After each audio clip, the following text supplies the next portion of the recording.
আমি না বুঝতেছি না তুমি এরকম কেন করতেছো। আচ্ছা তুমি আমাকে বলো, বিএসসির জন্য আমার কানাডাতে স্কলারশিপ সহ সবকিছু রেডি ছিল।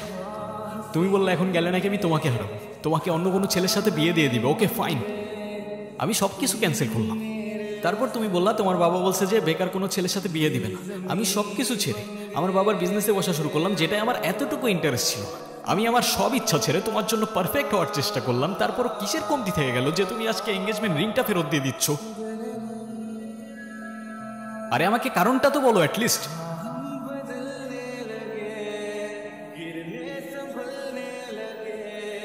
কোনো কারণ নেই, আমার মনে হচ্ছে না আমাদের একসাথে থাকাটা পসিবল।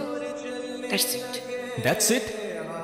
সিরিয়াসলি তোমার মনে হচ্ছে না আমাদের একসাথে থাকাটা পসিবল? What about me? আমার কি মনে হচ্ছে সেটার কোনো ভ্যালু নাই? আমার সাইডটা কে দেখবে রুহি? দেখো, এত কথা বাড়ানোর কোনো মানে নেই, অযথা সময় নষ্ট করো না। সময় তো তুমি আমার নষ্ট করছো। এরকমটাই করার হইলে আমার লাইফটা কেন নষ্ট করো? ভেঙে ফেলার হইলে সব আগেই ভেঙে ফেলতাম, নাকি হুট করে এখন বেটার কাউকে পেয়ে গেছো? তোমার যা ভাবার তুমি তাই ভাবতে পারো, আমার কোনো প্রবলেম নেই। আরে প্রবলেম তোমার থাকবে কেন? প্রবলেম তো তোমার ক্যারেক্টার। আর আমার লাকের প্রবলেম যে তোমার মতো একটা মেয়েকে ভালোবাসছি।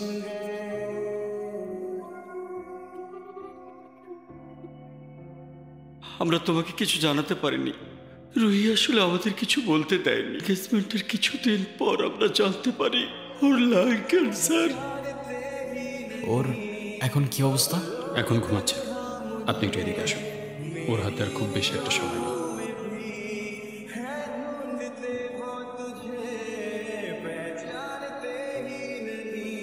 আমাকে মাফ করে দিও রুহি, আমি না বুঝেই তোমাকে অনেক কথা বলে ফেলছি। তুমি আমাকে একটাবার বলতা, এতদিনেও কি তুমি আমাকে এতটুকু চিনতে পারলা না? একটাবার বললে কি আমি তোমাকে ছেড়ে চলে যেতাম?